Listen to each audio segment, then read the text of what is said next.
Engineering काफ़ी नहीं। Doctor Fazlur Rahman Khan दुनिया के मशहूर तरीन तामीराती इंजीनियर थे। वो ढाका में पैदा हुए। कलकत्ता में तामीराती इंजीनियरिंग यानी आर्किटेक्चरल इंजीनियरिंग की तालीम हासिल की। इसके बाद इसी फ़न में अमेरिका से डॉक्टरेट की डिग्री ली। 1963 में उन्होंने शिकागो में 43 मंजिला इमारत का ठेका लेकर अपनी अमली ज़िंदगी का आगाज़ किया। अपनी गैर मामूली ज़हानत की वजह से उन्होंने इस मैदान में मुजतहिदाना कारनामे अंजाम दिए। शिकागो में 110 मंजिला इमारत बनाने के बाद उन्होंने जदीद तामीरात में आलमी शोहरत हासिल की। दुनिया की ये सबसे ऊंची इमारत उनके अपने वज़ा करदा गैर रिवायती उसूलों पर बनाई गई है, जिसको ट्यूबुलर डिज़ाइन कहा जाता है। हिंदुस्तान टाइम्स 9 मई 1982। डॉक्टर फजलुर रहमान खान को अपनी इस गैर मामूली कामयाबी के बावजूद क़ल्बी सुकून हासिल न था।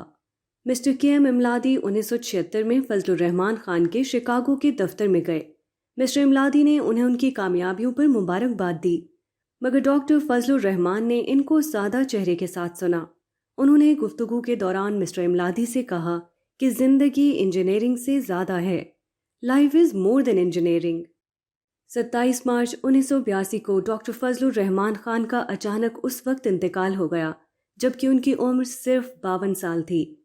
फजलुर रहमान खान ने तामीराती इंजीनियरिंग में जो इज्तिहादी उसूल वज़ा किए, उनको मज़ीद आगे बढ़ाते हुए जर्मन इंजीनियर रॉबर्ट गैब्रिएल ने 365 मंजिला इमारत का मंसूबा बनाया है, जो ज़मीन से 1 मील ऊंची होगी। मिस्टर इमलादी ने अपनी मुलाकात में डॉक्टर फजलुर रहमान खान से पूछा कि क्या वो ऐसी इमारत की तामीर को मुमकिन समझते हैं। फजलुर रहमान खान ने इस बात में जवाब दिया।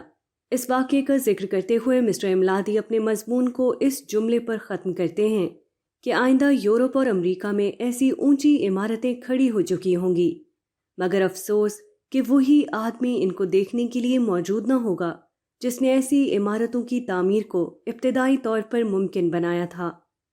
The man who led the foundation for making them possible, alas.